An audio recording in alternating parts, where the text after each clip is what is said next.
Tere kallid tennisõbrad, tervitame teid aastalõpu saates ja on aeg jälle kokku võtta siis tennisaasta numbriga 2024.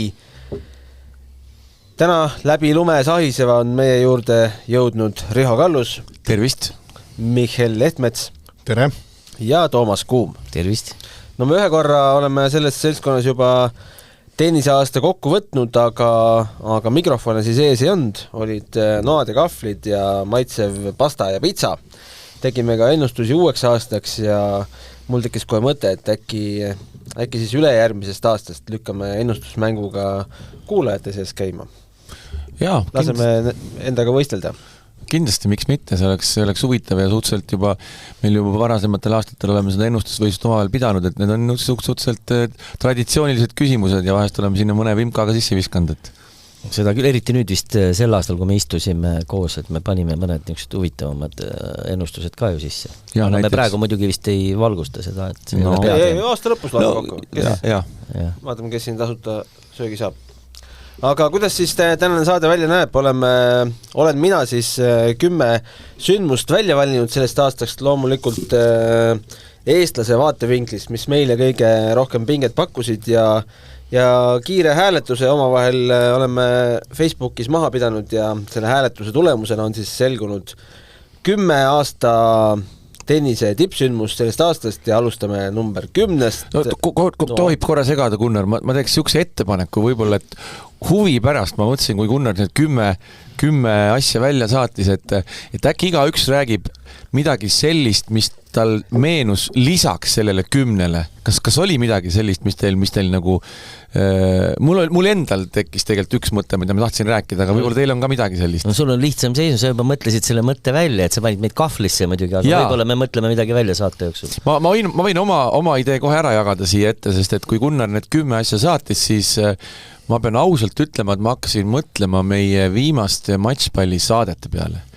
Meil on viimased 3 saadet käinud väga-väga erilised külalised ja minu jaoks isiklikult on see olnud nagu ka selle aasta kõrge hetk. Mark Lajal koos Kalgiur Saarega, siis käis siin stuudios Kristjan Port ja nüüd viimane kord siis Anett Kontaveit koos siis oma raamatuautoriga, nii et jaa, need olid toredad saated. Väga head saated, jah. Minul on hea, ma ei tea, kas ma seda mingis saates rääkisin, aga käisin Jalgpalliliidus intervjuud tegemas erinevatel teemadel ja tulen trepist alla. Minu jaoks täiesti tundmatu inimene tuleb minu juurde. Tere, kas sina oled Gunnar sellest tennise saatest? Teil pole ammu saadet olnud. Ma ütlesin, lõin piinlikkusest silmad maha, jah, et väike ideede puudus hetkel, aga võtame ennast siis kätte ja siis kohe võtsimegi. Kohe võtsime ja kohe siis Eija ja Anetiga saade oli peale seda. See oli siis minu see aasta hetk. Täpselt. No aga see oli siis tõenäoliselt jalgpalli maailmas selline inimene, kes ise nagu tennist mängib või on suure huvi. Ega see Mart Poom ei olnud. Kontori poolelt seal. Ei, no see võib Tarmo Lehiste näiteks olla, aga ma ei ütle. Ei olnud. Ei, ma tean, et nad mängivad ju tennist ja väga paljudel on tegelikult see on kuidagi mingi haakumine on tegelikult ju huvitav, et on teatud alad, kus on, nagu sa näed, et ikka tennist proovitakse ka. Eelkõige ongi niimoodi, et poiss pannakse jalgpallitrenni, nii palju kui ma tean, ja tütar pannakse tennist mängima. Aga sinu see aasta flashback nüüd? No ma ei teeme nii, et saate jooksul. Ma ei taha liiga isiklikku sellist, võib-olla see peaks ikkagi haakuma sellise maailmatennise või Eesti tennisega, et pigem, et ma oma enda, neid juhtumid ei, no pigem mõtlesime jah seda, mis sealt 10 nagu välja ja kas mingi emotsioon või mingi asi. Ma püüan natukene koguda. Tuli meelde. Michel, kui metsloomad mängiksid omavahel tennist, kes oleks kõige osavam? Ma küsin sinult kui loodusfotograafilt. Kui metsloomad mängiks omavahel tennist, ma arvan, sellist küsimust pole maailmas kunagi kellelegi esitatud. Ma arvan, et äkki see võiks siis Metskits olla või Ilves olla kõige kiiremad, et tennises teatavasti kiirus ja Aga karu suudab ju kahel jalal olla. Karu suudab kahel jalal olla, aga eks kõik suudavad kahel jalal olla. Karu võiks olla jalgpalli väravaht näiteks. Karu võiks, jah, pigem jalgpalli väravaht olla, et mine tea, et hea küsimus, aga ma ei oska midagi tarka vastata selle. No Rastar saatajale ma ütleb, vähemalt lindude vahel ta suudaks kindlasti selle valiku teha. Lindude see peab olema see, kel küünised kõvemini sellest reketest kinni võtavad. Kondor. Jah, see kotkas. Wimbledoni Kotkas on ju? Wimbledonis jah, see ikkagi vist ei olnud Kotkas. Karakullid sa ütlesid. Ma ei mäletagi, kes see seal oli, mingi kuliline oli see ikkagi, et Kotkas paraku jah, nii Pistrik Pistrik või Kull jah, et nemad on osavad, et tuvid ja püüdjaks oli ta sinna siis pandud jah, et Kotka nii-öelda repertuaari ikkagi tuvid ei kuulu üldjuhul. Ma lihtsalt mõtlesin, et Maikli ütleb ladina keeles meile, see ladina versioonis mingi linnuliigi, aga see vist oleks too much. Kui lubate, 10. koht. Eesti meistriks aastal 2024 tulid Kristjan Tamm ja Jelena Malõgina. 26-aastane tartlane Tamm tuli 3. korda Eesti meistriks alistades 19-aastase Markus Mölderi 4. setis. Viimane sett oli seejuures kiire lõppmänguga ja võit tuli 3. matšpallilt ja Jelena Malõgina oli 3-setilises põnevuslahingus üle valitsevast meistrist Maileen Nuudist, samuti 3 setis, aga 3. sett oli ühepoolne 6-0. Võib-olla Toomas, küsimus sulle, sina neid matše alati kommenteerid seal vapralt, sadagu kas või pussnuge. Jäi midagi eredalt meelde ka nendest finaalidest? Või üldse eestikatest? No tegelikult naiste finaalist, no ega ta eelkõige, seal oli muidugi naiste turniiril olid enne seda ka paar sellist huvitavat mängu, iseenesest Malõginal ei olnudki see, no ütleme see viimane sett finaalis nagu seal oli, kasutamissõnaga, mitte jõudemonstratsioon, aga Maileen võib-olla ei olnud kõige, tal ei õnnestunumalt ei mänginud kõige õnnestunumalt, et seal oli ka teisi huvitavaid mänge, aga ütleme üldiselt olidki finaalid need, kes siis nagu pidid seal mängima, ütleme, kui vaadates turniiri tabelit. Ja kahju jah, et ütleme, see otsustav sett algas, et võib-olla oli tunne, et seal võib veel sellist nagu minna natuke dramaatilisemaks, aga nii ta ei läinud ja võib-olla Maileen ei mänginud selles mõttes seda kõige edukamalt seda finaali, võrreldes näiteks, mis ta siis mullu tegi. Mullu ta mängis väga, see oli kohe, siiamaani on isegi meeles, kui hästi ta mängis. Aga nii ta on, et mõni turniir läheb ühtepidi, siis teine turniir teistpidi, et Malõgina oli jah, see mäng oli üle ja et rohkem ma sinna midagi ei lisaks. Meeste finaali puhul natukene oli nagu sarnast, mingil määral sarnast joont ka siis eelmise aasta finaaliga, seal oli siis Klinka, eks on ju, võitis ka Markust. Ja. Et võib-olla jah, kui see 4. sett oleks läinud teisi pidi, kes teab, kuidas on olnud, aga kuidagi Kristjan Tamm on suutnud, mul on nagu jäänud see silma, et ta tegelikult Eesti meistrivõistlusi on üldiselt nagu väga hästi mänginud, et tal võib-olla sobib see aeg ja väljaku kate, see miljöö ja tal on tiitel juba olnud varasemast, see oli 3, kui ma eksin. Et ta tunneb ennast nagu, ta ei lähe nagu seal nii-öelda mentaalselt lukku ja mis tal juhtub ja tegelikult, kui korra me pärast räägime ka Davis Cupist, et seal see mäng, mida mina kommenteerisin ja nägin, et ta tegelikult on tal seda võim olemas, aga jah, kuskil ta tavaliselt jääb seal rahvusvahelisel areenil on nüüd natuke kuskil toppamende, on ka vigastusi palju olnud karjääri jooksul. Aga Markus Mölder, nüüd ka aastalõputurniiri nägime, et kui ta Oliver Ojakäru võitis,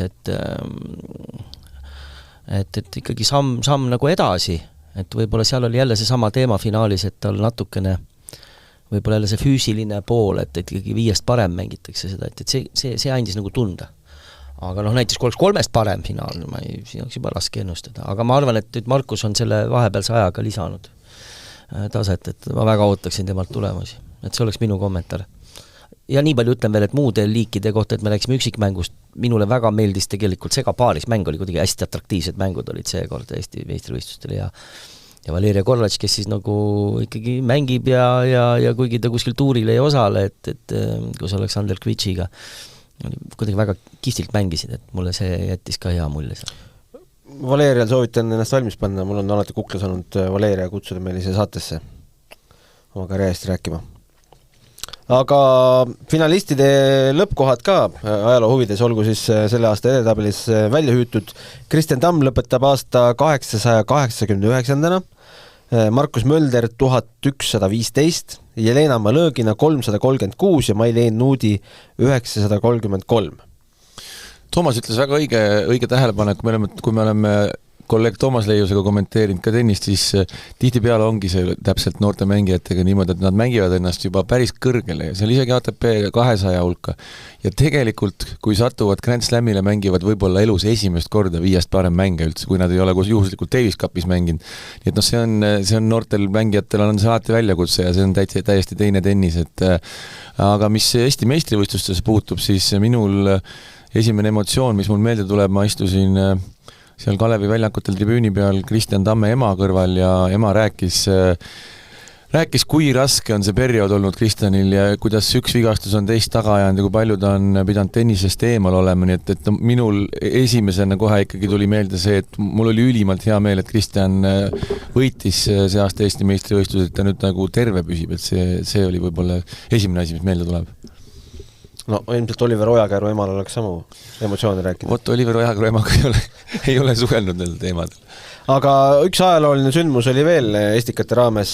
Kuulsuste tenniseturniiri võitsid esimest korda ajakirjanikud. Raul Ojassaar, Ivar Jurtšenko, Donatas Narmolt ja Maksim Tuul.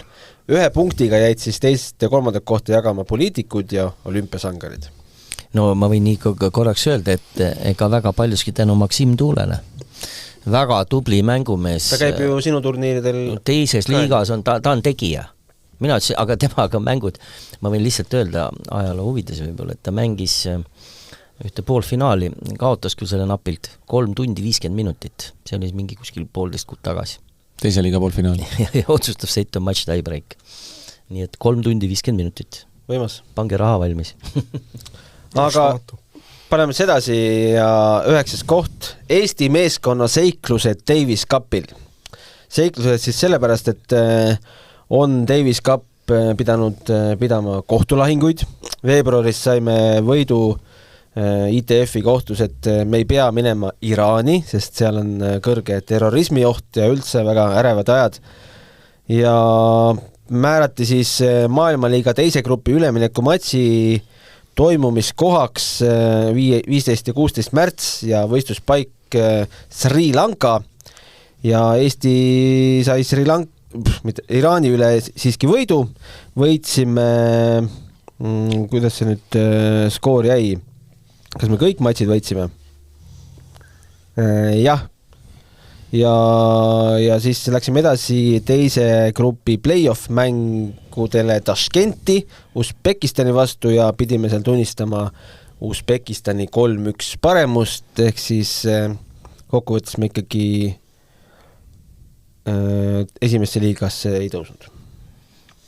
No me Toomasega kommenteerisime kõiki neid mänge seal Taškendis, see oli ju mõnes oligi ajalooline hetk, esimest korda üldse, kui me väljaspool Eestit näitame telepildis Davis Cupi kohtumisi, pole vist olnud kunagi. Minu arust, kas need Jamaika mängud ei olnud või? Ei olnud. Ei olnud. Siis oleks olnud meil kohe see operatiivselt see info olemas, et seda infot me ootasime, et milles see intsident on, me pidime kohe otse helistama sinna koha peale, et mis seal oli.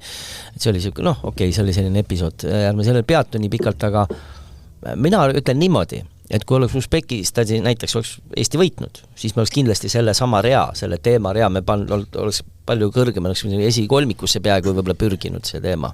Ma mõtlen Davis Cup, et selles edetabelis, aga jah, see kaotus tõmbas nii-öelda natuke alla, kuigi jah, see esimene osa iseenesest see võita ITF-i, ütleme läbi siis sisust nagu läbi kohtu, et see on ka kõva sõna, sest et alguses ikka nüüd võib tagantjärgi öelda, et mis on nagu huvitav, et teatud esindajad, kes seal siis otsustajate seas olid, ütlesid, ei, me saame aru, teil on õigus, ja nii kui läks reaalseks otsustamiseks, siis ikkagi see on alati see, et kuskil on mingisugused need voolud lähevad, et Eesti on ikkagi väike ja kuidagi, aga ma arvan, et tubli tööd tegi siin Eesti tenniseliit ja me ei nagu jäänud alla sellel teemal ja nagu hiljem selgus ju pärast mis siin Iraanis ega seal palju ei möödunud sellest ajast, kui seal juba lausa raketid lendasid, nii et see oli nagu, ma arvan, see oli hea võit, et see näitas, et ka väike riik ikkagi saab ka nagu oma õiguse, sest olgu see Iraan nii-öelda nii kõrvale tõrjutud kui tahes, ta on ikkagi nagu suur riik, suhteliselt ikka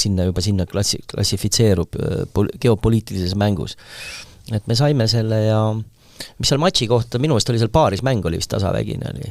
Ega see sai kaalukeeleks jah, Johannes Seeman ja Siim Troost muidu mäng ei olnud, oli ühepoolne, aga see paaris mäng vist Usbekistani kahele paremale reketile siis ma räägin Iraani mängust. Iraani mängust, okei. Ma juba rääkisin Taskenti omast. Aga Usbekistanist ma korra hüppan, et tegelikult no jah, seal me ei hakka seal, me oleme seal lähemalt ju peatunud vist ühes saates, aga seal oli üks moment, et tõenäoliselt see matš oleks võinud olla küll, kui see Kristjan Tamm tegelikult mängis nende esireketi vastu tegelikult päris korraliku partii, et võib-olla seal ei olnud ka väga kaugel, võib-olla oleks suutnud isegi üllatada.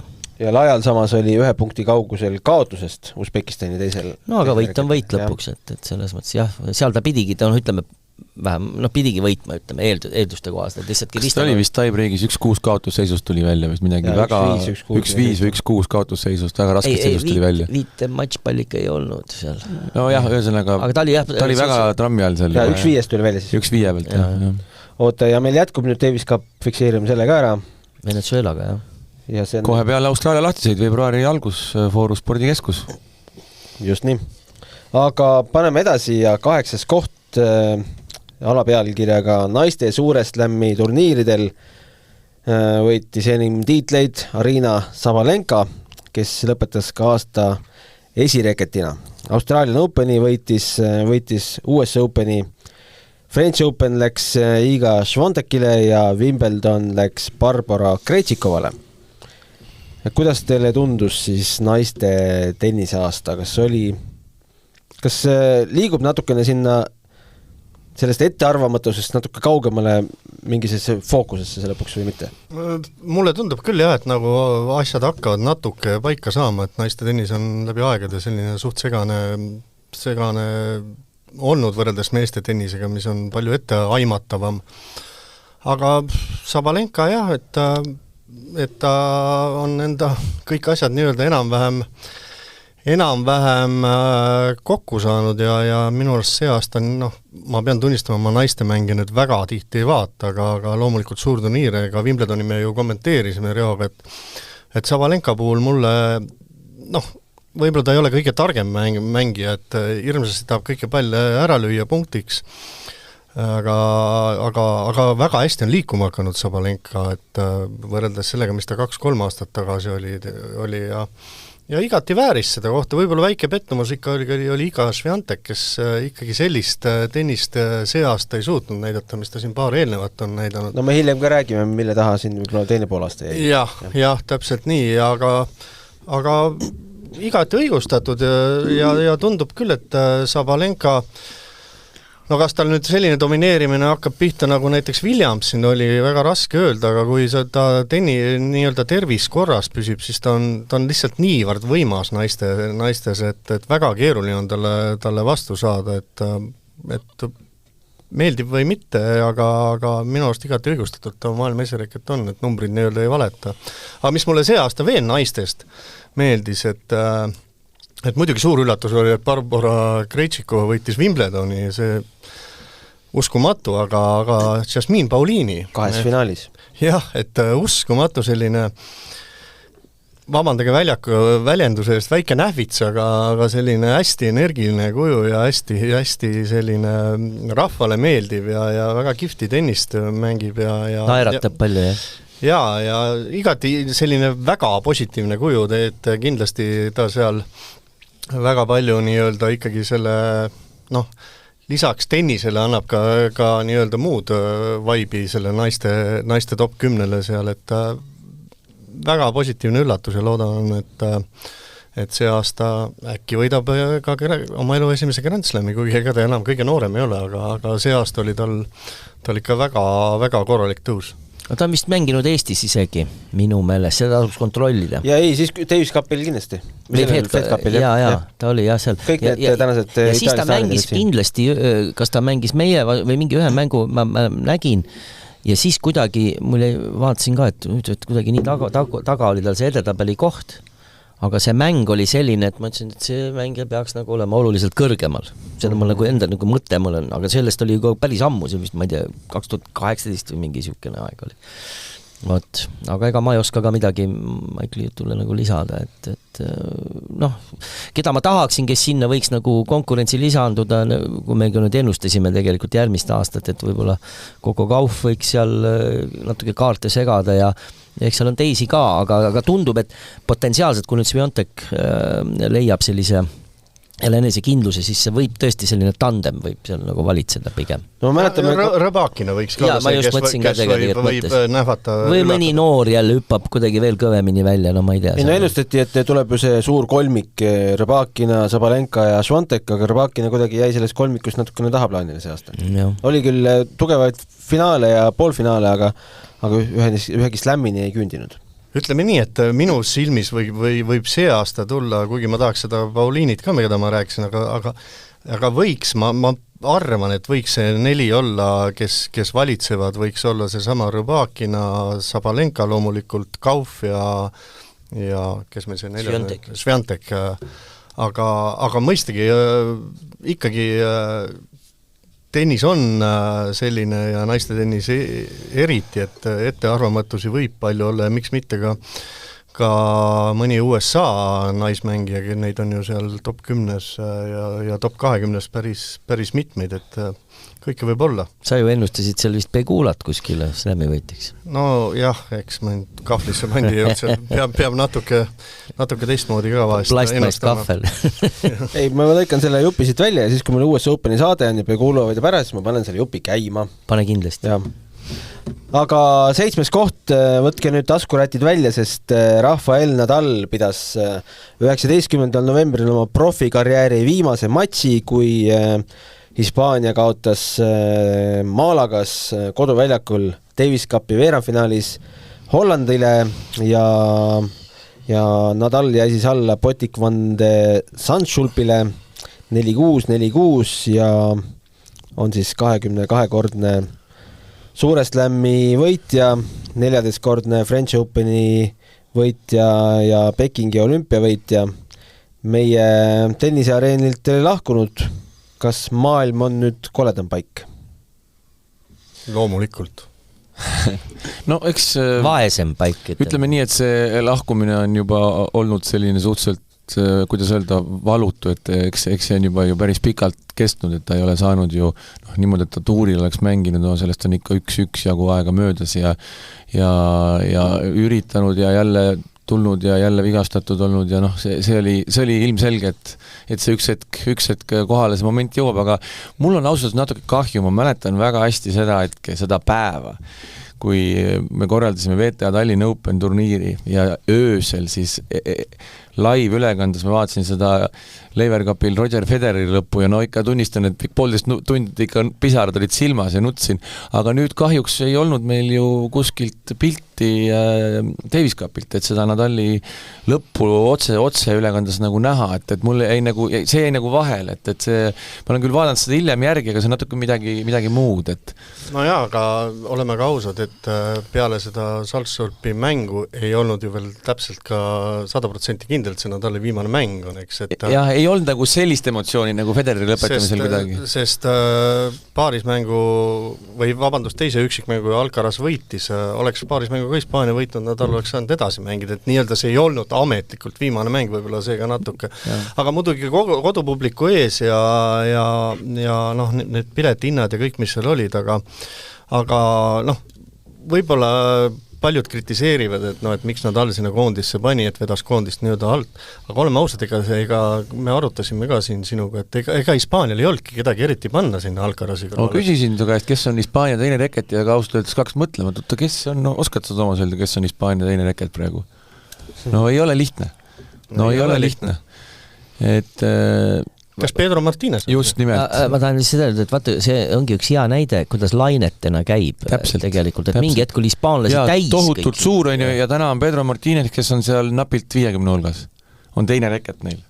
Alcaraz, jah, on Alcaraz, aga teist sellist meest kõrvale võtta, selge, et Nadal annab endast ka kõik, kui mängib, aga ma lisan siia, võib-olla miks meil näiliselt tundub, et see on nagu siin edetabelis suhteliselt nagu taga see, just ongi see põhjus, et ei olnud nii konkreetne see võib-olla see nii-öelda lõpetamine ja teine asi on see, et see rippus juba siin 2 aastat õhus, ütleme see, et ta kuidagi nagu oli lohisev, et seetõttu me kõik olime emotsionaalselt tegelikult sisuliselt selleks juba valmis, et see nagu juba nagu ta taandub ja et iseenesest vaadates, mis mehega on tegu, siis see iseenesest võiks ju olla nagu seal päris tipus aastasündmuste osas. Aga kuna ta just niimoodi kujunes välja ja et see on nagu ka natuke nagu veninud, ega tegelikult see Federeril ka, ütleme, sa kirjeldasid seda viimast mängu, ega seal ka kuidagi see nagu ka natuke nagu venis, et vahest on, vaat see siis on see nagu lööb šokina võib-olla, et vahest veel mängija on, mõned lähevad ju päris ju tipust. Nagu Ashley Barty ala. Kuigi ma ei ütle, et seal oleks pisarad ju oli keegi valanud, aga ütleme, et jah, et selline, et ta ei olnud nii võib-olla kuidagi nii konkreetne ja see. Aga võib-olla üks mees, kes vääriks ka mainimist, keda meil ju edatabelis pole sellel aastal, lõpetas ju ka Andy Murray, et temal sarnane lõpetamine ja see ka seda kummi ikkagi venitati päris pikalt ja oli ka ju selge, et ta lõpetab, tema ju ka tegelikult see aasta lõpetas ametlikult. No tegelikult olekski äge, kui nad oma vahel mänginud. Mõlemad oleks nii-öelda, kas siis kuskil loosiga kokku saata. Äkki teevad mingi show-mängu? No see viimaseks jäädest üks ju võidab mängu. No Michel mainis need piletihindu, no mustal turul siis võis sellele matšile pileti osta $96,000. Teate kedagi, kes oli kohal? Kindlasti No see tegelikult näitab seda Nadali fenomeni, et see tõesti midagi näitab, et ja aja jooksul, kui Nadal alustas seda tennisega, võib-olla räägime natuke Nadalist, ilmselt me elus rohkem siin stuudios ei räägi, kui ta aastal, ma mäletan väga hästi, vabandust Rio, aga minul oli aastal 2006 juba Federerist suhteliselt kõrini, et ta kogu aeg kõiki asju võitis ja ma ootasin sellist uut kuju ja kui Nadal tuli, siis oma nii-öelda lühikeste pükstega, mis olid sisuliselt pikad püksid on ja oma imerituaalidega ja liiva peal seal, mäletan Rooma finaali, ma vaatasin Iiu pubis üksi, läksin keset päeva seda vaatama, see oli äkki 2006 aasta ja ma vist olin Nadali sisuliselt vist esimest korda üldse näinud, ega ei olnud väga kuskilt see tennist vaatan seal Iiu pubis üksi istusin, siin kuradi äge kuju, et see võiks küll nüüd selle Federeri võita ja see mäng on mul nii eredalt meeles, võtsin seal mõned õlled, kuna mäng kestis 5,5 tundi vist otsapidi, et kas 8 õlut vähemalt, jah? Iga sett 1 õlu, ütleme siis, ja tõesti äge mäng oli ja siis siis kuidagi, ma käisin ise ka tihti tennist ja hakkasime rääkima seal igast vanakooli meestega, kõik olid ikka hirmsad Federeri fännid, et mingi nolk pikkade juustega on ju, käituda ei oska, käitumine ei olnud muidugi probleem, aga väga paljudele ta ei meeldinud. Väga vähestele tegelikult meeldis, kõik olid suured Federeri fännid. Kaasa arvatud kindlasti Rio ja kes on siiamaani ja mul on ka Federer aja jooksul aina rohkem meeldima hakanud. Aga Nadali see fenomen, kuidas ta ikkagi käitus, kuidas ta aja jooksul muutus ja kui paljud hakkasid teda nii-öelda hindama, et ma tean oma sõprusringkonnast, tutvusringkonnast, kes alguses üldse Nadali ei sallin, kes pärast olid väga suured fännid, kaasa arvatud Riho, ega algus Margus Uba näiteks, ma mäletan, talle ka Nadal sisuliselt, ei saa öelda, et ei meeldinud üldse, aga mitte midagi ütlev kuju on. Et see aja jooksul see Nadal ikkagi enda fenomeni oma käitumise ja kõigega kinnistas ja sellepärast teda nii palju armastatigi ja nii palju kaasa elati ja muidugi see 14, me oleme igast rekordid rääkinud, Djokovic'i 24 Grand Slami on muidugi ulme, aga ma julgeks öelda, et 14 ühel väljakukattel, mida loetakse tegelikult kõige raskemaks Grand Slami võiduks. Võib-olla üldse maailma spordis võib-olla on niisugune tulemus. Et võita 14 tükki seda, et see peaaegu järjest nii-öelda, praktis, jah. Ma kõrutaks seda Michael Phelpsi saavutusega seal Pekingi olümpial. Aga see huvitav, mis sa rääkisid, et see, kuidas see rivaliteet muutus väga kiiresti mõne aastaga tohutuks sõpruseks ja rahvas hakkas elama kaasa mitte, kas ma olen Federeri või Nadali fänn, vaid ma olen Nadali ja Federeri fänn, et see muutus väga kiiresti esimese 2-3 aastaga praktiliselt. Täpselt. Muideks, nagu öeldi, et umbes Nadalist võib-olla lähiajal saadetes ei räägi, et iseenesest sellega me muidugi matame maha lootus, et Nadal siia saatesse kunagi ei satu. Ikka satub. Ei, ma mõtlen seda, et me Federerist tegelikult tegime saate nüüd mitte lähiajal võib-olla, aga ma arvan, natuke aeg läheb edasi ja võib-olla vaatame, mis seisus on meeste tennis, näiteks pool aasta pärast, võib-olla on ka põhjus teha ikkagi Nadalist võiks ka ikkagi eraldi veel, see ei ole liiast veel eraldi kindlasti podcast, jah, et iseenesest ärme teda päris maha mata nii-öelda, et aga tõepoolest, et jutuks tuleb ta nüüd harvem muidugi. Just, ja lähme edasi või? Lähme edasi, jah, võib-olla lõpetuseks võiks öelda, et üks selline no vot inglise keeles on see hea sõna, see role model, kuidas seda eesti keeles öelda? Eeskuju. No eeskuju, jah, see eeskuju ei kõla nii uhkelt, aga võib-olla üldse spordis vaata, et üks kõige suuremaid eeskujusid on Rafael Nadal. No kindlasti, kõik spordialad kokku võtta. Jah, täpselt. Kas kellegi midagi halba tuleb Nadali puhul nagu meelde või? Mingi skandaal? Skandaali ei ole, aga paar seika võib-olla, kas kunagi Wimbledoni, kas teine, kolmas ring, vahet ei ole, mis ring, Lukas Rosoliga, kes oskas Nadali ikka nii närvi ajada ja siis mingi poolte vahetuse ajal siis Nadal kuidagi teda lüksas. Ja no mulle küll ei meenu rohkem, et midagi nüüd nii halba, noh Kyrgiosega neil ikka oli ütlemist ja no Robin Söderlingile meeldis ka Rafael Nadal. Robin Söderlingile ka jah, et nad ikka seda Nadali töötlesid, aga rohkem ei meenu küll jah, ja aga ütleme ka selle ära tegelikult nüüd, mis tundub uskumatu, et võib-olla mõned tennisõbrad ei tea, kuigi siin enamus, kes seda saadet kindlasti kuulavad, teavad, et Nadal ei ole oma karjääri jooksul mitte ühtegi reketit ära lõhkunud, tehke järgi.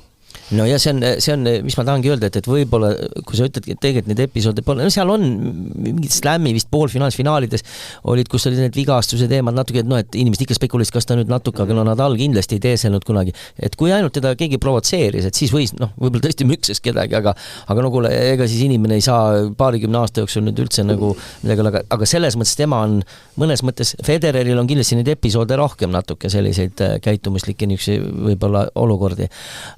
Djokovicil ka mõned. No Djokovicil on ikkagi, ta on üle prahi, ta on korruta seal 70 võrreldes nendega.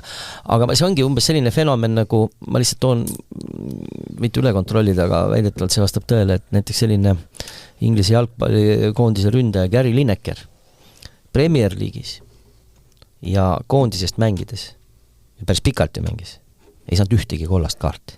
Jah. See on umbes mingi, nagu selles mõttes natuke nagu analoogne, et ikkagi erinevatel aladel on, et jalgpallis on eriti veel fenomenaalne. Ja Rafael Nadal ei saanud ka karjääri jooksul mitte ühtegi kollast kaarti. Või sa mõtled selles mõttes, et ta oleks maha võetud või ütleme nii, punast kindlasti pole saanud. Aga 6. koht ja lähme meeste tennisest üldsegi mitte kaugele. Nimelt siis Sinner ja Alcaraz jagasid omavahel meeste suured slämmid. Omavaheliste matšide seis sel aastal jäi 3-0 kõik Alcarazil jah, kokkuvõttes on siis 6-4 Alcaraz peal, aga võitis siis Sinner Australian Openi Medvedevi ees ja Sinnerile kuulus ka Fritzi ees US Openi tiitel. Alcaraz võitis French Openi finaalis Alexander Zverevit ja Wimbledoni finaalis Novak Djokovic'i. No nii, rääkige nüüd teie, Sinneri fännid. No üks asi on rääkida siin, et kes võidab selle Grand Slami, kes teise Grand Slami, aga vaadates neid mänge ja vaadates Jannik Sinneri arengut ja see, mida ta tennise väljakul on võimeline tegema ja millist mängu ta on võimeline mängima, siis see on tõeline üllatus, et see mäng on niivõrd kõrgele tasemele tõusnud ja selle mehe puhul mis on esimene tunnus on see, et pidev areng ja läheb järjest paremaks ja paremaks ja paremaks. Natukene hispaanlase puhul on selline, ütleme natukene paigalseis või mingid sellised momendid ja me tegelikult Michelliga arutasime ka, et haksime nagu võrdlesime neid omavahel, vaatasime ka, et üks nagu põhiline vahe on see, et üks mees on terve aasta jooksul kaotanud ainult top 10 meestele. Teine mees on kaotanud top 50 meestele, et tal ei ole mitte ühtegi halba kaotust, kõik kaotused, mis on need üksikud kaotused, on olnud absoluutsetele tippudele. Et eelkõige just mina isiklikult ütlen, et see, mida ta täna väljakul teeb, see on väga-väga huvitav ja väga põnev saab olema näha, mis nüüd järgmine aasta toimuma hakkab. Ja muidugi seal on mehed, kes on teinud kõva sammu edasi. Tegelikult ma arvan, et Zverev mängib oma elu parimat tennist täna, Taylor Fritz mängib elu parimat tennist, on tegelikult seal Alcaraziga praktiliselt võrdne võrdsega ATP tabelis juba. Aga ikkagi võib-olla uskuda, et nüüd nendest meestest keegi võiks võita Grand Slami, pigem tundub, et see peab tähendama, et seda, et Sinneril ja Alcarazil on mingisugune teema tervisega kuskil Grand Slamidel, et kui kõik on hästi ja nad püsivad terved, siis ma arvan, et väga raske on kellelgi sealt vahele tulla. Et 2 meest potentsiaalselt jagavad jälle tiitlid ära, jah? Ja ma isegi pakkusin, et võib-olla mitte 2-2 seekord, võib-olla isegi 3-1. Võib ka nii minna. Et see oli minu ennustus küll, aga jällegi, tervis.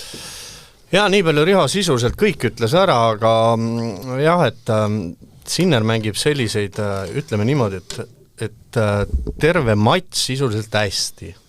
Aga Alcarazil võib olla nii-öelda matšis algpäev, aga kui Alcaraz mingisse tsooni satub, siis ta on muidugi ulme, siis ta on kõigi jaoks ulme. Aga paraku jah, Alcarazi mäng ikkagi oluliselt ta on ülihea, aga ta ei ole nii stabiilne kui Sinneril. No, tundub nii, ütleme visuaalselt ka, või kuidagi mitmekülgsem on natuke näib see Alcarazi mäng minule vähemalt, võib-olla ma nüüd eksin. Minul tundub see natuke lõbusam mäng. No ta on nagu jah, emotsionaalselt jah, mis tead, Sinner mängib muidugi hästi, aga mulle meeldib ka alati, kui ikkagi kuidagi konkurents oleks tihedam ja mulle meeldib ka alati, kui vahest ikka keegi üllatab. Et see ikkagi oleks ikka nagu kihvt küll, kui järgmine aasta suureks läbi mõni on see Sveerev või keegi, et võidaks ka ikka tulla. Ja Alcarazzi kasuks räägib see, et ta pole veel dopinguga vahele jäänud. jah, no teil oli eraldi saade seal teemal. Ja Alcarazzi on ka ju nüüd ise öelnud siin mõned nädalad tagasi, et tema jaoks on järgmine aasta ainult üks kõige suurem eesmärk, mis see on, võita ainuke Grand Slam, mida ta seni suutnud ei ole, ehk siis Austraalia lahtised, nii et vaatame, mis toimuma hakkab. No see on suhteliselt varsti, jah. No vaatame. Lähme edasi ja oleme juba 5. kohal, kui saatest möödas 35 minutit. Ja 5. kohale oleme valinud kollektiivselt Mark Lyall ja Cal Monfilsi showmängu, mis lõppes maailma 55. reketi Monfilsi 6-4, 3-6, 3-6 võiduga. Minu arvates me saime sellest mängust täpselt selle, mida selle matši korraldajad siia tooma tulid. Monfils oli selline showmees, pakkus ka Lyallile mängulusti ja tegi ka ise neid PlayStation-likke hüppeid ja natukene vaidles ka kohtunikuga nalja pärast, et minu selles õhtus oli kõike. No isegi ma ütleksin, et ma oleks oodanud Monfilsilt veel isegi rohkem sellist teatraalsust. Aga see... Aga siis see ei oleks enam nagu tõsiselt võetav matš, kui ta veel rohkem oleks pannud. Natukene tahtsime ikkagi mingi... Ma lihtsalt tean, kuidas ta mängib vahest, ma mõtlen isegi neid nii-öelda selles mõttes ametlikke kohtumisi seal slammiturniil, et isegi seal ta vahest suudab teha, ütleme võib-olla pikem mäng, et ikka päris palju, et ma arvan, mis on samamoodi, et natukene siin ma oleks näinud nagu ja vaata showna, jah, ta tegi seda kurja nägu nagu, ma saan aru, ma usun, et see oli nii-öelda nagu välja või nagu mängitud, aga tundus seda kurja nägu näitas isegi liiga tihti, et oleks võinud seda naerul suvi rohkem neid elemente seal tulla. Et mitte ma ei ole kriitiline otseselt, aga võib-olla see on ainukene koht, ausalt öeldes, mida ma oleks isegi nagu natuke veel rohkem oodanud. Ma arvan, et oleks täismaja olnud ja publikut veel rohkem, siis ju ta oleks ennast veel rohkem andnud. No mul on üleskutse siin Rihole, kes on suure töö teinud, et sellised matšid siin üldse toimuvad siin Eestis, et tegelikult see on ikka ülivärskendav, et oleme ausad, me räägime siin Eesti tennisest, kui tublid meil kõik on, aga meil ei ole sisuliselt midagi vaadata, kui Kontaveit ja Kanepi nüüd ära läks. Tegelikult me oleme perifeeria, jah.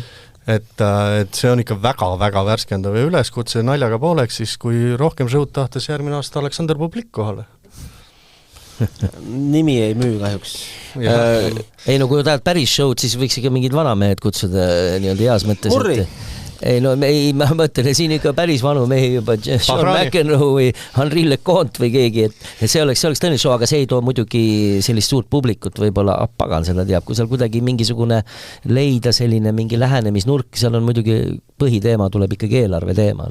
Ma kardan, et need sellised mehed ja sellised matšid ikkagi peavad jääma sinna kuhugi Grand Slami nädalasse sinna vahele kuhugi, kus Grand Slam toimub, et ma ei tahaks... Ei siduda mõne naiste mängu tuua võib-olla sisse, ma ei räägi ainult need need vanakoolimehed mängida, aga see võiks üks osa olla, sest tegelikult kes on näinud, sina oled ju näinud ju Bahramid, need showmäng, kus ikka see tennisepall on seal, ma ei tea, 30 meetri kõrgusel, teeb tasku lahti ja püüab taskusse selle palli, eks on, ja need on ikka väga ägedad, ma olen paari niisugust mängu näinud ja see on tõesti niisugune väga hea elamus. Ja no tegelikult saab eesmärk olla järgmine, et üks Rihol tuua Eestisse ATP Challenger. Jah. Noh, jah. Kelmon Fishist rääkides veel, siis kuidagi ma ei osanud seda sõnastada, aga ma enda jaoks mõtlesin, et ta on mingist teatud mõttes ta on suurest kolmikust nagu veel suurem, teatav selline positiivne emotsioon ja kõik see, mis ta väljaku peal teinud on, et me ei räägi ainult tiitlitest ja turniiri võitudest ja sellest, et Kelmon Fish on nii unikaalne kuju olnud viimased 20 aastat tuuri peal, et tal on nagu globaalselt ma ei kujuta ette, kui palju sellel mehe on fänne, et kui sa lähed kui keegi inimene, kes tennist midagi ei tea, satub YouTube ja tahab midagi tennise kohta ägedat näha, siis seal on ikka Kelmon Fish on esimene mees, kes seal tantsib ja hüppab ja teeb spagaati ja ikka tuleb Monfils on esimesena, et see mees on nagu meeletult palju tennisele andnud. Ja, et mis siis, et ta oli siin, ütleme, võib-olla see edetabeli koht sel hetkel, tal oli juba seal 50-ga midagi. See ei olnud üldse oluline, jah. Et isegi kui ta oleks 80 olnud, see nagu ei mõjuta, et selles mõttes ma nõustungi, et persoon iseenesest selline huvitav ja ütlen ausalt, et kui ta mängib vahest ülekandeid, seal võib-olla ei vaata järjest ülekandeid, aga kui seal tema mäng on ees, see kuidagi nagu, kui seal vist ühepoolne ei ole võib-olla, et tal on seal võib-olla tõesti vigastus, aga kui on niisugune vähegi võrdsem mäng ja ta mängib, sa jääd vaatama neid mänge. Ja me oleme mitu korda seda meelde tuletanud, et siin alles mõned kuud tagasi ta ju alistas Carlos Alcarazi, nii et mees mängib elutennist, maailma kõige vanem top 100 mängija suudab Alcarazi veel võita, aga ma korra lihtsalt peatun, et minu meelest oli see hea idee, võib-olla kellaajaliselt siis ei olnud sel hetkel tribüünid piisavalt täitunud, aga tegelikult see noorte tüdrukute tennis ma olin positiivselt üllatunud, et see ei olnudki üldse nagu, seda ei olnud nagu üldse igav kommenteerida ega vaadata. See oli väga huvitav mäng. Ta hakkas liiga vara. Jah, natukene. Jah, aga see mängu tase ja see mäng, need tüdrukud ongi tegelikult selles vanuses täna tipud, absoluutselt tipud.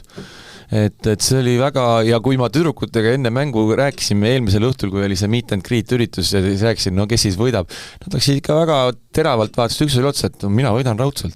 Ei, mina võidan raudselt. Seal oli päris palju pisaraid vist. Ja, et seal oli ikkagi väga tõsine mäng oli, tüdrukutel oli vaata, et tõsisem mõnes mõttes see mäng. Üks huvitav nüanss, et vaadates mis maailmas toimub, et ma paar sõna vahetasin, siis tegelikult tegin pilti ka, ütleme see Ukraina tüdruk oli koos emaga ja väga huvitav mõtlesin, et mis te siis nüüd peale mängu teete, ta ütles, et ei, et me nüüd liigume Dnepri.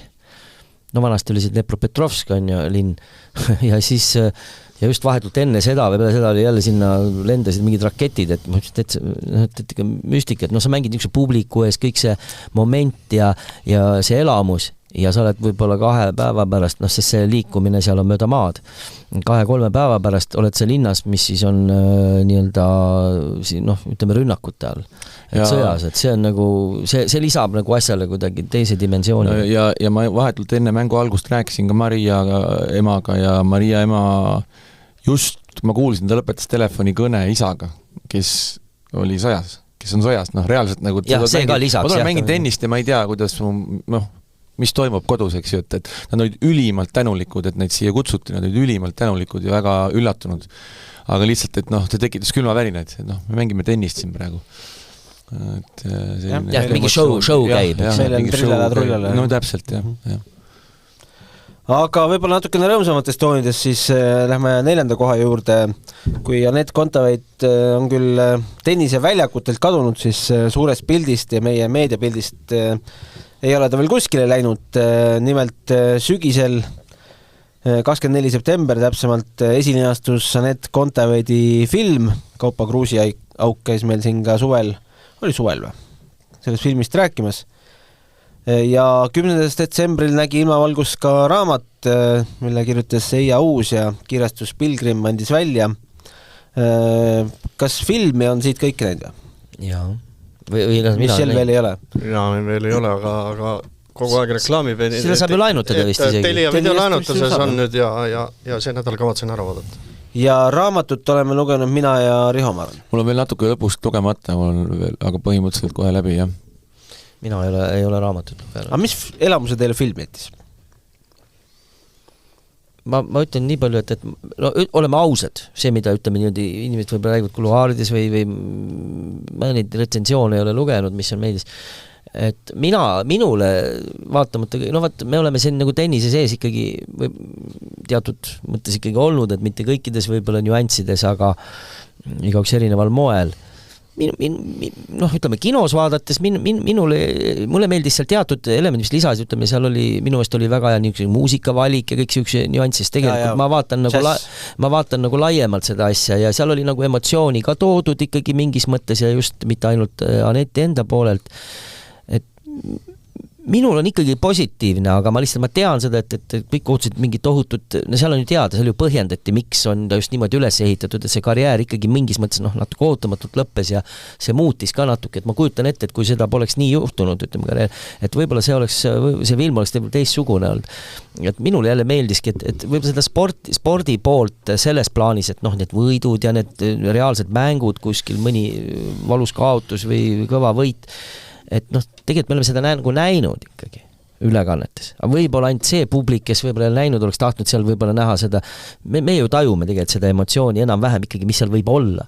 Aga minul on küll positiivne seisukoht, või ütleme see arvamus sellest filmist, et selge see, et seal oleks võib-olla olnud veel vingem film, kui seal oleks mingid faktorid või oleks teistmoodi kui reaalne elu, aga minul ei ole küll midagi, aga ma tean, et millegipärast, eestlased on teada, et üsna kriitilised millegipärast, aga minust praegu on populaarne see dokumentaalfilmide formaat, ma ei ole väga kõiki neid vaadanud teiste sportlaste omasid, et võib-olla sina, Gunnar, et see oleks nagu oluline teada, et sa oled vaadanud neid teisi filme, et sa oskad võrrelda, tähendab. Kõik on omamoodi erinevad loomulikult, aga mis mulle meeldis selle Kontaveidi filmi juures, et olles ise need viimased aastad ka vähemalt nendel meie mandril olevatel slämmidel kohal olnud ja USA Openil siis väga aktiivselt virtuaalselt osa võtnud pressikonverentsides, siis minul oli eriti huvitav selle treeningu poolt näha, et mis nendel turniiridel toimus seal kulisside taga. Just see, kui valus teil ikkagi oli ja minu arust kõige võimsam hetk oli ikkagi see, kus ta ajas neid palle tagasi ja tahtis seda sparringupartnerit võita ja siis kaotas ühe palli. Ja siis seljavalu, see lasti kõrvast läbi, vaata. Ja see sparringupartner ei olnud ka mingi suvaline... Ja see on ju mänginud meil siin Saaremaa Openil. Ja üks asi, mis ma mõtlesin, müts maha Kaupo, et selles mõttes, et alati, täpselt nagu Toomas ütles ka, et kui sa selle tennise sees oled, sa saad aru, mis mäng see on ja mis seal väljakul toimub ja mis emotsioonid on, siis enda jaoks mõtled, et sa tead juba, et kuivõrd palju teistmoodi on intervjueerida ja suhelda endisel tennisistil, ma ütlen maailma tipud, kes mulle endale väga meeldivad, a la Jim Courier või siis Johnny Mack või keegi selline intervjueerib mängijat, ta nagu, kui ta seda mängu on näinud ja vahetult tajub ja ta oskab tunnetada neid asju hoopis teistmoodi. Aga kui sa ei ole nagu selle asja sees, et eriti mingid sellised keerulised momendid, mäng just lõpeb, sa lähed küsid midagi mängi käest, et seal võib... Ka enne mängu. Täpselt, ka enne mängu, on ju, et see on nagu, sa tajud, et see on, endal juba tuleb, nagu läheb juba nahkigiseks, et kas ta nüüd, mis ta nüüd ütleb, et selles mõttes minu arust Kaupo nagu sai sellega nagu väga hästi hakkama, et ausalt öeldes ma nagu peab kodus tehti, minule näiteks meeldisid need võtted, et kui oli, ütleme, lesib seal diivani peal ja kõik see nagu toob selle teise poole ka sisse, et selles positiivne, et ei ole ainult see see oli ka ema ja siis selle Sumbergi emotsioonid ka. Kusjuures võib-olla need olidki mõnes mõttes sellised kõige emotsionaalsemad ja siiramad momendid, kui Tarmo istus seal tribüüni peal ja Ülle ka muidugi. Seal olid ikka pisarad. Jah, kui olid pisarad ja kui ta seal Kadrioru väljakult, ma mäletan, kui ta seal Kadrioru väljakult läks ära, Ülle ütles, ja nüüd ongi kõik, vaata see moment, mäletad seda hetke, kui nad tegid seal sellise nii-öelda näidistreeningu. Viimast korda lükkas seda palli korvi. Jah, et nüüd ongi kõik, et sellised hetked tuli ikka klomp tuli kurku, vaata.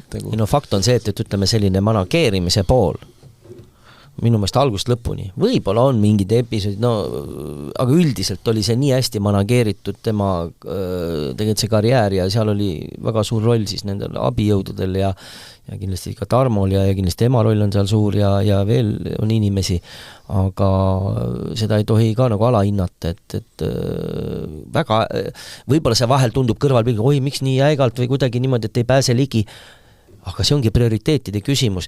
Ei tohi tippsportlane ei pea tegelema mingi muu mudrugana. Praegu on, ma saan aru, et sotsiaalmeedia on oluline ja ega, ütleme, Anett on seal ka, ütleme, piisavalt aktiivne, aga kuidagi see ei ole minu jaoks kunagi olnud nagu üle forsseeritud ja ta oskab kuidagi nagu seal selles nagu liikuda ja kindlasti siin oli tal head nõuandjad.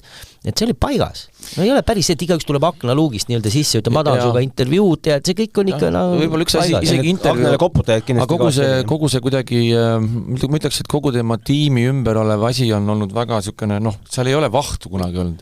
Et seal on hästi professionaalselt, vaikselt tehtud oma asju niimoodi, et ei käida ja ei räägita, aga tehakse tööd ja tehakse tõsiseid asju, et see on nii Tarmo Sumbergi kui ka Üllet ise loomustab ka väga, väga palju nagu. Paneme edasi. Natukene mustadest toonidest ka sellest tennisemaailmast aastal 2024 ja 3. kohale platseerus siis meil 2 dopinguskandaali, kui Jannik Sinner lasi endale määrida anaboolse steroidi klostepooliga saastatud massaažikreemi. Palus, et ole hea määri või? Sa juba sõnastad päris huvitavalt seda. Mitte teadlikult väidetavalt. Aga Trofotermin oli siis see kreem, mis sai Jannik Sinnerile saatuslikuks ja Iga Swiatek võttis ühel lennureisil ühe melatoniini tableti, mis oli saastatud, mis see aine nüüd temal oli? Ka ühe keelatud ainega, praegu seda kirja ei pand. Aga igatahes piinlikud vahejuhtumid ja minimaalsed karistused ja minimaalselt turniiridest eemale jäämist ja praegu vist juba mõlemad vabad mehed ja naised, aga Jannik Sinneri saaga läheb edasi veebruaris kohe pärast Australian Openit, sest VADA on kaevanud selle asja spordikohtusse ja nõuab siis Sinneri karmimat karistamist. Aga ma korra lihtsalt hüpan, et te olite seal Kristjani Pordiga seal saade oli, seal oli nagu mulle tundus vastupidi, et ta ütles nagu, et see Sinneri case nagu täpselt nii oli nagu pehmem variant, kui see Swiatek oli. Mina lugesin selle, nagu kui ma kuulasin seda saadet, ma lugesin nagu selle välja, aga nüüd vaadates seda nagu reaktsiooni Swiatek jäi eemale 3 turniirist, Sinner mitmest temal. Sinner sai ühelt turniirilt võeti punktid ja aune rahad, aga tegelikult Gunnar ongi, võib-olla tahakski öelda, et sellele punktile kõige parem vastus ongi kuulake seda Kristjan Pordi saadet. Me ei suuda seda selle vaata. Me võime oma emotsioone öelda, et mingi pettumus ja mõtled igast asju, aga tegelikult Kristjan võttis selle väga hästi kokku ja rääkis meile üksi pulgi lahti kogu selle poole. Mina ütlen ikkagi, dopingu case'id on alati fännide jaoks usu küsimus. Ei ma kuulsin ka seda Kristjan Porti ja ütlemata tark ja lahti räägitud oli kogu see case, aga kokkuvõttes ütleks ma selle asja peale niimoodi, et tänapäeva tippsport on selliseks läinud, et sa pead sisuliselt hommikul teed silmad lahti, siis sa pead vaatama, millega sa hambaid pesed, mida sa sisse sööd, kartulit, kus see kasvatad on umbes niimoodi, et see on nii keeruliseks läinud, et see eksimine võib tulla täiesti suvalistest kohast, nagu me näeme. Ja selles suhtes ma ju tahaks... Aga see on sellega, kui sa usud seda versiooni. Jah, aga ma tahaks nagu uskuda selles suhtes Sinnerit ja ka Swiatekit, et need olid nii mikrokogused, need ei saa ju aidata reaalselt, et nad peaks... seal on alati see jääknähtude jutt, aga samas mina mõtlen seda, et kui ikka nii jääknähud, et mis siis on, et kui nad on kogu aeg ju neid kontrollitakse tegelikult. Ma selle peale tuletan meelde, et Lance Armstrong ei andnud mitte ühtegi positiivset dopinguproovi. Teised ajad. Ja teine asi on see, et ta oli varbas juukse otsa neil dopingut täis. Seal olid mingid suured alad, ma ei kujuta ette, seal oli igasuguseid, see film, jah, seal mitte ainult tema, ega tegelikult tema jäi vahele ka lõpuks tänu sellele, et nii-öelda vilepuhujad tulid. Vaata, Anett käis ja rääkis meile ka oma case'i, ma just lugesin seda kohta sealt raamatust ka, kui ta oli ise väga haige ja kui ta pidi andma proovi ja siis tal oli see, et tal oli tohutu hotellist taheti tagasi? Tal oli, ja hotellist taheti tagasi. Ise minestab palavik, vedelikku ei ole, sa ei suuda uriiniproovi anda, siis ta passis seal, siis ta läks uuesti. Pikutas mingi diivani peal ja põhimõtteliselt, kui sa ja seda loetakse, kui sa nüüd seda proovi ära ei suuda anda, siis on sul üks linnuke kirjas, kui 3 läheb kirja, siis sa oled patustanud, on ju, on igasugused näited, on ju, et see on päris karm, ega see on päris karm. Vetsu tuleb kaasa su öösel, on ju, duši all, et see kõik nagu, mõtled, issand jumal, et ega see Riho ometi ei taha dopingu kütiks hakata. Ei, no siis sa läheksid ikkagi duši alla muidugi. Kuulake Kristjan Pordi saadet. Jaa, see on hea vastus sellele küsimusele, tõesti. Mina ka soovitan seda. Jah, võib täitsa keema minna selle teema peale. Aga number 2 ja hõbemedal Novak Djokovic sai kätte puuduoleva tiitli, mis oli siis olümpiavõit. Ta on siis 24 suurt slämmi ja nüüd ka siis Pariisi olümpiavõitja ja võitis finaalis minu silme all. Ise olen tunnistajaks, võin ütelda, et peab paika. Carlos Alcarazzi 7-6, 7-6. Siuke lühike matš oligi. Jah. Mis me vastame? Vastame, ma usun, et kõik on minuga nõus, et Novak Djokovic, kui vaadata, panna paberi peale, Djokovic, Nadal, Federer, kes iganes leiver, Novak Djokovic on kindlasti maailma kõige aegade parem tennisist. Olete muga nõus mees tennisist? Ja nüüd sa tahab midagi ära võtta? Jah, aga ta ei ole kindlasti maailma... Inimeste meeles? Jaa, täpselt nii. Et kas ta on kõige rohkem tennisele andnud? Mina ütlen, et Federer ja Nadal on rohkem andnud. Aga... Ja isegi Rod Laver võib olla omal ajal. Aga kahtlemata Novak Djokovic on kõige aegade edukam tennisist. Meeldib või meeldi, sina oled tema suur fänn. Jaa. Minule pole ta kunagi meeldinud, aga müts maa, super mängumees. Ma arvan, Riho on nõus minuga ja Toomas. Ei, selles mõttes ma ei ole sugu nõus, et ta mulle meeldinud ei ole. Tegelikult ma pean ütlema ausalt, mulle hakkas ta oluliselt rohkem meeldima peale seda momenti, kui ta mängis Ameerika lahtistel finaali, ta on Medvedeviga. Ja üli emotsionaalne moment väljaku peal, tal oli ju suure slämmi võimalus, mille ta kaotas seal Ameerikas ja siis ta kuidagi, ma ütleks, et ta muutus kas inimlikumaks, avatumaks ja selliseks kuidagi loomulikumaks kõik see tema olek peale seda, see oli juba mitu aastat tagasi. Ma juba kuulen, kuidas fännid meile klõbistavad. Ja, aga mis ma tahtsin öelda olümpia finaali kohta, siis minu jaoks tõeliselt nagu see, mis ta suutis seal finaalis teha ja kuidas ta suutis selle mängu välja tõmmata, igasugused Kihlv ja Kontorid ütles, et selle matši võidab Alcaraz ise arvas ka, et ta võidab selle matši ja kõik asjad rääksid just kui Alcarazi kasuks, aga see, kuidas Djokovic, mismoodi just selle mängu välja tõmbas ja kuidas ta suutis hispaanlase endast ikka mängu lõpuks täiesti välja viia, see näitab, kui suur mängumees on Djokovic ikka. Kui mul oli vestlusi mõned inimestega, et selle finaali eel, kuidas on, mina ütlesin, et see, kuigi Alcaraz võis seal favorit just kui olla, mina ütlesin, no way, et Djokovic on suurem favorit, sest ma sain aru, et esiteks 3 parem mäng olümpiamängudel. Jah, me võime see väljaku katte teema. See on kindlasti Alcarazi kasuks, jah. Aga ma ütlesin, et ei, et see mees võtab hambad ristist. Ma ütlesin, ta närib liiva ja seda jooni ja võrku seal ammustab läbi, ma ei tea, teeb mida iganes, et ta üritab selle olümpiakulla kätte saada. Ja see on see mentaalne pool ja ma ütlen, et mõni ütleb, ma tean, et Michel ütleb ka ja reaalselt nii oli, et Alcaraz põles läbi mentaalselt. Aga üks põhjus, miks ta põles läbi, ta nägi, et selline müür on tal vastas. Pandi põlema. See, kuidas teda töödeldi, lihtsalt ma ütlen, see töötlus oli karm. Minul on sellest päevast 2 matšivälist sellist seika. Üks on see, mis ma teile juba korra rääkisin, et koputasin õlale, teate, mis on olümpial kõige suurem valuuta? Need rinnamärgid. Neid vahetatakse ja mõned vabatahtlikud lähevad täitsa pööraseks nende peale ja käivad sul ringi, sul järel terve päev. Aga koputasin õlale, minu ees istusid 2 ukrainlast, nad alati olümpial on Ukraina särkides, hästi uhked oma riigi üle loomulikult. Ja soovin siis, et head võitu loomulikult sõjas ja siis andsin neile oma pinnid, nad olid, oi issand, aga meil pole mitte midagi anda. Ja siis läks mingi sett või mingi 3 game'i mööda ja siis nad pöörasid ümber, kuule, me anname sulle meie koondise kalendri. Vaat see kalender on mul siiamaani taskus. Ja teine seik, peale matši seal pressikonverentsi alal, või seal all, kus on ajakirjanikud, kohtusin sellise mehe, teate see Ubi tennise portaali vend, mis ta nimi on, Ubaldo Scalacata. See on hästi tuntud ja tennise portaal. Ma Rio olümpial tegin temaga intervjuu, ta rääkis, et ta oli kunagi Toomas Leiuse matšil pallipoiss. Ta määletas seda Leiust väga hästi. Väga. Ja andsin talle pinni, ta kiirustas kuskile intervjuud tegema ja muidugi jälle. Ja ütlesin, et Toomas muide kommenteeris seda matši täna. Ta ütles, et ei ole võimalik. See vend on... Ma kusjuures rääkisin Toomasele seda lugu. Rääkisid, jah? Ja. See vend on, mis 71 oli ta Rio olümpial, pange nüüd aastaid juurde, mis ta praegult on. Rio oli meil 2016. Jah. 8 juurde, 70. Väga äge tennisereporter, väga kihvtid intervjuud.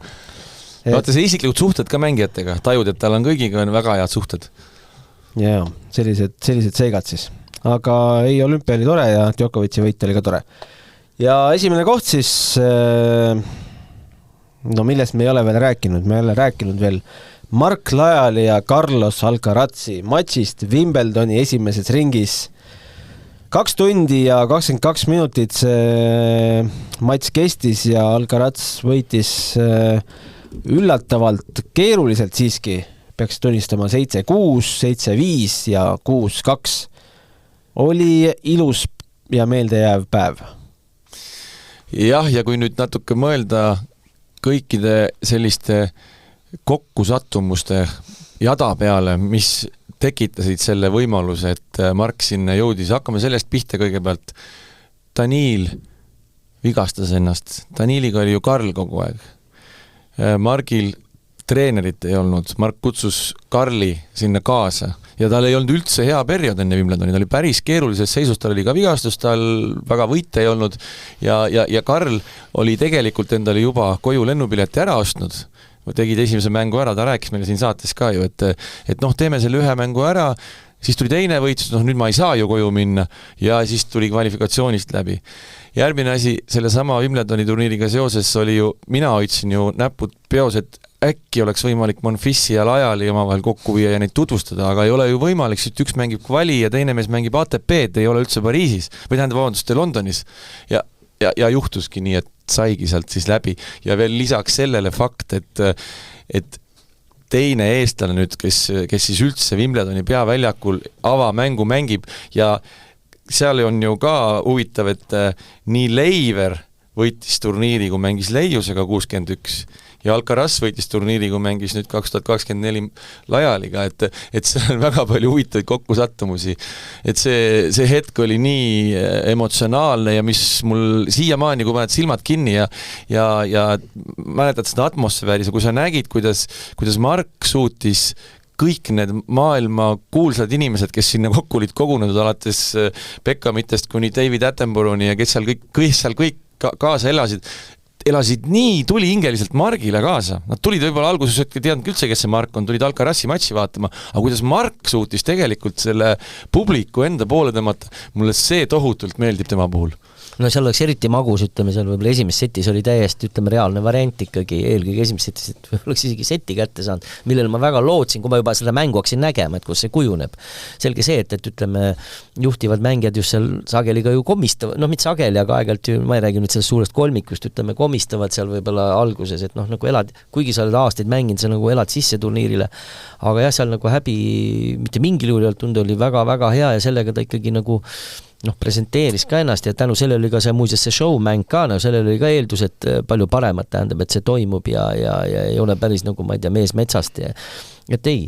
Ja sa küsisid, vaata, mis aasta see oligi tegelikult võib-olla selline minul see, et kui me vaatasime kuskil riietusruumis, ma ei tea, millegipärast oli seal mingi interneti probleem, et igal pool ma ei saanudki seda, aeg-ajalt katkes ka see ülekanne, et kuidagi sealt Kalevis vaatasid? Ja riietusruumis vaatasime, no õnneks ei pidanud naiste riietusruumi minema, et meeste riietusruumi toimida, aga oleks internet niimoodi toiminud, siis ma oleks pannud sinna mingi sildi, et kinni, et mingi rike on, et oleks vaadanud, et see oli nagu hea, et mingi tennise kasti peal, seal oli see laptop ja vaatasime, et see näitab ka, et no mina olin ka valmis ükskõik kas või piltlikult elu oleks sundinud kuskil bussiski seda vaadanud, kas või sülle võtnud, ütleme, et ikkagi see kutsus, selles mõttes oli ta emotsionaalselt ikkagi väga oluline sündmus, nii et väga hea, see jääb meelde, see on ikkagi mälestus ja nüüd oleks muidugi ideaalne oleks see, et Mark vähemalt, et ta veel järgmistel aastatelgi saab seal, ma ei ütle, kas peaväljakul, aga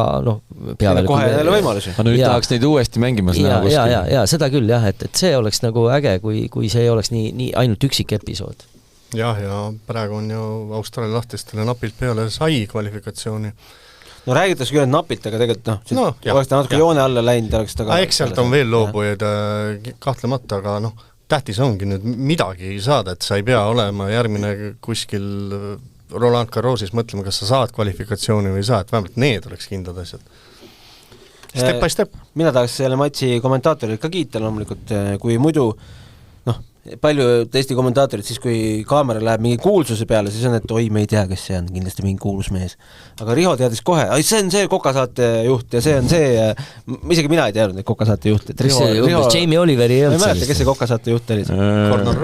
Gordon Ramsay oli ja eks ta vaatab neid saateid. Erinevaid igasuguseid tegelasi, aga tõesti see seltskond oli ikka väga aukaudust äratav, kes seal kõik istuslikud kuninglikus loosis seal. Ja ütleme, Wimbledonis on nagu reaalselt need ära tunda, et Prantsusmaa lahtistel vahest, me ei pruugi alati teada seda prantsuskeelse, ütleme seal näited, aga kuidagi Wimbledonis on see vahest on ikka selline seltskond ja nad on kuidagi kompaktsemalt koos. Oleme ausad, et Rihol on ka ja minul on ka väike spikker, aga seda me ei ütle. Seal ei olnud. Spikker tuleb kõrva või? Ei, tal saadetakse sõnumeid, et tal on kogu aeg valmis inimene, kes saadab. Seda spikrit me saame kasutada, kui me kommenteerime ATP turniiri, aga Eestis seda spikrit kahjuks kasutada ei ole.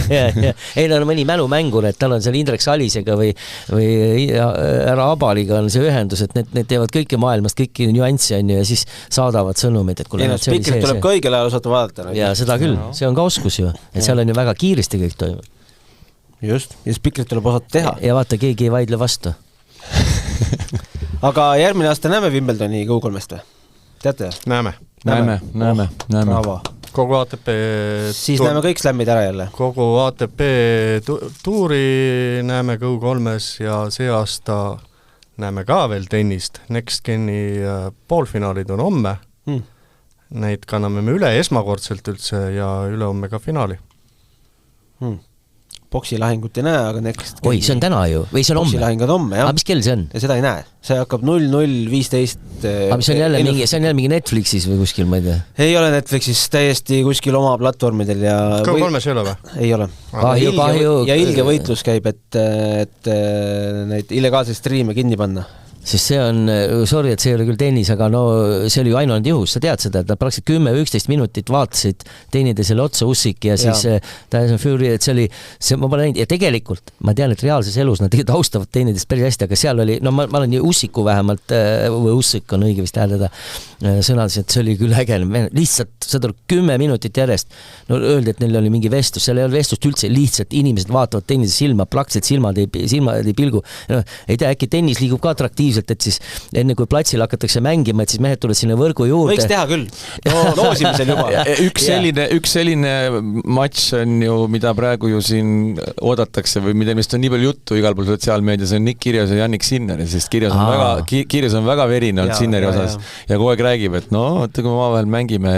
See oleks muidugi äge veel, et seisad. Kyrgios mängib muuseas ka Djokovic'iga paari Austraalia lahtistel. Muuseas, Kyrgios on võitnud kõiki suurt kolmikut, kellega ta mänginud, Djokovic, Nadali, Federeri, kõige esimese mängu kõigi vastu, kellega mänginud, on ta võitnud. Et päris huvitav fakt. Sinner värise. Täpselt nii. Ja üks väheseid mehi oli, kellel oli ka positiivne saldo Djokovic'i vastu, enam vist ei ole, 2-2 vist on, aga... No eks see sõltub mängude arvust ka ja kus, mis turniiril ja kuidas, jah. See ka sõltub muidugi. Ühel Tšehhil mu nime enam ei meenu, kes ta nüüd oli, aga sellel on lausa Djokovic'i vastu 2-0, mis... Ei no, see on see, kes käis meil mängimas Virsi Veseli, kes mängis junioride maailma esimene oli ja Hirsi Veseli. Mängis siin ju Tallinnas ka. On mänginud, jah.